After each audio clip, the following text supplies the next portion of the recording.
صابر صاحب شعرونه دي چې زه کله د الفت د عظمتونو نه منکر وم، زه کله د ښایست د کمالونو نه منکر وم،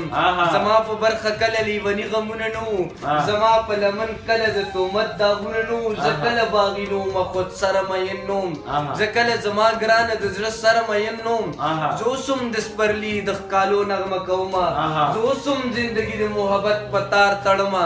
خو دا سوچ چې داسې یېرېدلی یو تر یې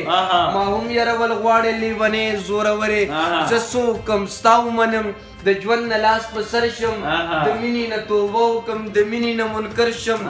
ننت زمانه نه کېږي دا نه کېږي دا نه شي، زما لمن دې چرې په دروغو پاکه نه شي، زما زړه دې همیش د محبت په ګناه تور وي، زما په نوم دې دغسې یو څه الزامه نور وي، ته زه ورځه چې تا ته پکې پېښه نوره نه شي، زما په الزامونو دې لمنه توره نه شي، زما مینه خودسره ده باغي ده تاواني ده، زما ژوند لا تر دې ورځې بایللې جواري ده.